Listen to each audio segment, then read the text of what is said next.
Il était une fois une petite fille qui avait toujours une cape rouge, si bien qu'on la nommait le petit chaperon rouge.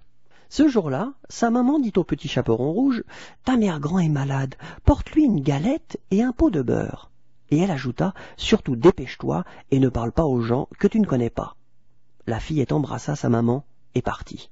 La grand-mère habitait à l'autre bout du bois. Le petit chaperon rouge s'engageait sur le chemin quand elle entendit des pas. Apeurée, elle s'arrêta. Un grand loup gris surgit. « Bonjour, charmant enfant, dit-il aimablement. Où vas-tu comme ça ?»« Un loup, ce n'est pas des gens, pensa le petit chaperon rouge. Aussitôt, elle répondit. « Je vais voir ma mère grand. »« Je connais un raccourci, proposa le loup. Passe donc par là. » La fillette, ravie de cette idée, fit ce que le loup disait. Le petit chaperon rouge partit en pensant. « Il est gentil ce loup, je vais avoir le temps de faire un bouquet pour mère grand. » Les animaux de la forêt, eux, étaient inquiets. Si le loup ne croquait pas la fillette, c'est qu'il devait avoir une idée en tête. En effet, le loup avait déjà traversé le bois et frappé à la porte de la mère grand. Celle-ci demanda « Qui est là ?» Le loup répondit d'une douce voix « C'est le petit chaperon rouge, je t'apporte à goûter. » La vieille dame lui dit d'entrer. Mal lui en prit, car le loup affamé n'en fit qu'une bouchée. Puis, il mit son bonnet, ses habits de nuit, et se glissa dans son lit. Le petit chaperon rouge arriva et frappa à son tour. « Entre donc, ma chère, » dit le loup d'une voix de grand-mère. La fillette s'installant près du lit. « Mère grand, chez toi on n'y voit pas bien clair, puis-je allumer la lumière ?»« Tu as changé ?» ajouta-t-elle étonnée. « Que tu as de grands yeux !»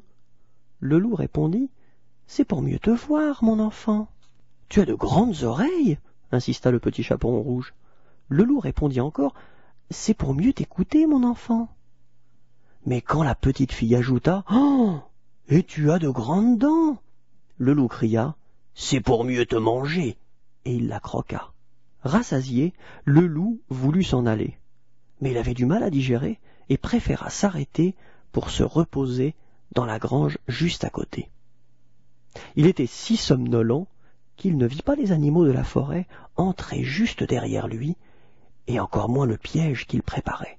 Le loup allait faire la sieste quand une grande fourche lui tomba sur la tête. Il s'écroula dans le foin, assommé. Les écureuils et les lapins attrapèrent le loup par la queue et tirèrent de toute leur force pour le soulever. Il suffit ensuite aux animaux de secouer le loup, la tête en bas, pour faire tomber le petit chaperon rouge et sa grand-mère. Car le loup gourmand les avait gobées tout entières, sans même mâcher. C'est à peine si le jupon de la mère grand était chiffonné. Le petit chaperon rouge remercia ses amis et promit que désormais elle écouterait les bons conseils de sa maman.